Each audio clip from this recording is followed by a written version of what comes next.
Perimetrale, un altro argomento. Qualcuno vorrebbe parlare di perimetrali, poi magari ci arriviamo. E piuttosto mi soffermo su questo argomento che ho trovato abbastanza interessante proprio perché arriva da un utente finale. Leggo testualmente: premetto che non sono un tecnico ma solamente un utente finale. Sento molto parlare di tecnologie obsolete, Peer e Read in primis, e vorrei capire quali sono le tecnologie che sarebbe meglio adottare al loro posto per la rilevazione di presenza o per la rilevazione di aperture, porte e finestre.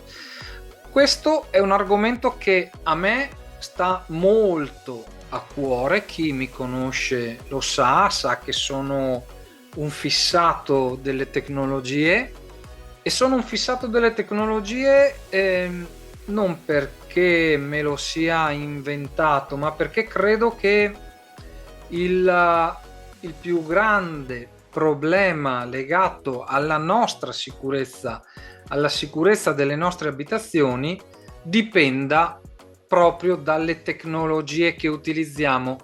Buonasera Mariano. Perché è legato alle tecnologie che utilizziamo? Perché il fatto che un impianto sia wireless o cablato è indice di sicurezza fino ad un certo punto, perché poi dipende dalle tecnologie che quell'impianto utilizza. Il fatto che sia cablato mi permette di utilizzare determinate tecnologie anche più energivore. Fermatemi se sfugge qualche concetto, magari scrivete in chat o alzate la mano e vediamo di approfondire l'argomento. Mentre se utilizzo la trasmissione wireless sono praticamente costretto ad adottare determinate tecnologie che consumano meno. Questo è un dato di fatto. Buonasera Oscar. Perché? Perché nella comunicazione wireless l'oggetto, che sia un rivelatore, chiamiamolo volumetrico, o che sia un contatto magnetico, ha come caratteristica principale quella di dover consumare poca corrente proprio perché è alimentato da una batteria. Problema che non ho nei sistemi cablati. Quindi oggi dire che un sistema wireless può essere paragonato a un sistema cablato è ancora un eufemismo. È un eufemismo perché purtroppo se alimento una microonda, un radar con un sistema wireless, domani ho le batterie scariche. E finché qualcuno non mi dimostrerà il contrario, io sarò convinto di questa cosa e credo che tanti installatori siano d'accordo con me. È arrivato, qualcuno dirà sì, è arrivato il wireless di grado 3 e quindi da domani finalmente non sarà cambiato nulla. Perché? Perché gli impianti di grado 3 con il wireless voglio proprio vedere chi li farà e quanti ne farà. Soprattutto Simone, mi fermo perché Simone ha alzato la mano. Dimmi Simone, vai. Allora, io ultimamente, secondo qualche indicazione, monto gli Infinity con il pacco batterie su Optex da 3 CR, ok? E sugli Infinity DAM, gli R-DAM, quindi basso assorbimento, eccetera, eccetera, eccetera. Mi risulta che siano a doppia tecnologia, quindi doppio peer e microonda. Sì? Tu mi stai dicendo che però durano poco. Io non ho un feedback di questo tipo perché non ho ancora visto delle batterie scariche perché insomma abbiamo cominciato, cioè io personalmente con questa azienda ho cominciato da poco a montarli in questo modo qua e volevo capire quanto durano perché è una doppia tecnologia comunque un Infinity RDAM o mi sta sfuggendo qualcosa che non torna? Ti sta sfuggendo la parte più interessante del giochino, Simone, ovvero Che la microonda si attiva solo quando il peer è eccitato? eh sì, l'hai detto tu, l'hai detto tu, quindi non stiamo parlando di una microonda pura. Io voglio vedere una microonda pura accesa a batterie, ok? Se vuoi che parliamo di sicurezza. Se parliamo di doppia tecnologia OR, parliamo di infrarossi passivi. La tecnologia che comanda è sempre L'infrarosso. l'infrarosso passivo. La microonda sta dormendo finché non viene risvegliata dall'infrarosso passivo. Ergo, Se se, l'infrarosso passivo non interviene, ciao microonda. se eludo l'infrarosso Perfetto. passivo, il tuo doppia tecnologia te lo puoi.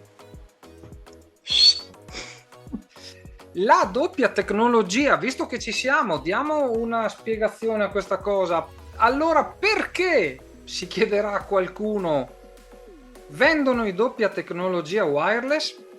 Il doppia tecnologia è stato prevalentemente adottato per la stabilità che la doppia tecnologia offre, quindi per l'immunità ai falsi allarmi, se così la vogliamo chiamare, non per dare un oggetto più sicuro. Il doppia tecnologia OR, ne abbiamo AND, pardon, dovevo dire AND non OR. Il doppia tecnologia AND è un prodotto più stabile ma non certamente più sicuro. Che cosa vuol dire AND? AND vuol dire che deve avere l'allarme confermato da entrambi le tecnologie, altrimenti non è un allarme. D'accordo tutti su questo? Se parlassimo invece di doppia tecnologia OR, come Simone, visto che tu usi Axel e conoscevi quello che ormai è stato messo in disparte, il DTK10, il DTK10 aveva la microonda sempre accesa, però è un prodotto che ormai, visto il cambio eccetera eccetera eccetera, non viene più adottato, ma è anche vero che in esterno, se io accendo un doppia tecnologia OR, probabilmente non ci dormo la notte, ok? Perché la microonda non è una microonda intelligente, non è un radar monodoppler dotato di algoritmi bla bla bla che non sto qui a raccontarvi, e quindi è, diciamo, da questo punto di vista è sempre preferibile mettere fuori un doppia tecnologia AND con i pro e i contro che sono disposto ad assumermi nel momento in cui lo accendo. Consuma poca batteria? Sì, consuma poca batteria, ma perché è sempre l'infrarosso che consuma poco. Ok? E ci siamo. Quindi parliamo di tecnologie obsolete, sì, torno a ripetere perché dal mio punto di vista il PIR nei sistemi di allarme oggi nel 2025 è una tecnologia obsoleta, facilmente eludibile. Potrebbe essere sostituita, sì, dalla tecnologia radar, per esempio, dalla microonda pura, per esempio, dall'infrarosso attivo, anche se ha un ambito leggermente diverso. Il RID può essere sostituito dall'effetto di Hall e dal Magnasphere, entrambi più performanti, entrambi dotati di una determinata, passatemi il termine, direzionalità che li rendono più difficilmente eludibili e molto più sicuri, tant'è vero che sia l'effetto di Hall che il Magnasphere sono in grado di rilevare in autonomia il tentativo di mascheramento magnetico, a differenza del RID che ha bisogno di un secondo RID come minimo per poter rilevare il tentativo di mascheramento magnetico. Quindi, per rispondere alla domanda, ahimè, è più facile vendere l'impianto dotato di tecnologie facili da montare, facili da installare, che creano pochi problemi all'installatore, ma anche più economiche, perché le tecnologie più utilizzate, quelle che vengono e che hanno dato alla luce questo settore, sono quelle che oggi inequivocabilmente costano meno anche al produttore. Fare un infrarosso passivo con una lente di Fresnel è diventato economico. Basti vedere che nessuno fa più gli infrarossi con le lenti a specchio, ad esempio, perché era troppo difficile o oneroso produrli. L'effetto di Hall invece è un componente che sta entrando a pie pari in questo settore, quindi da molti già utilizzato, proprio per le sue caratteristiche peculiari. Il Magnasphere è un elemento, un dispositivo prettamente cablato, quindi se parlo di Magnasphere quasi sicuramente parlo di un dispositivo cablato che viene utilizzato in ambienti non voglio dire a maggior rischio, ma comunque difficilmente da chi vuole risparmiare qualche cosa. Il componente stesso Magnasphere costerà 10-20 volte di più di un RID se parliamo del componente puro. Questo fa sì che inevitabilmente mi restituiscano dei sistemi più onerosi all'acquisto. Andiamo avanti. Scusa prof, Maurizio, ciao, dimmi.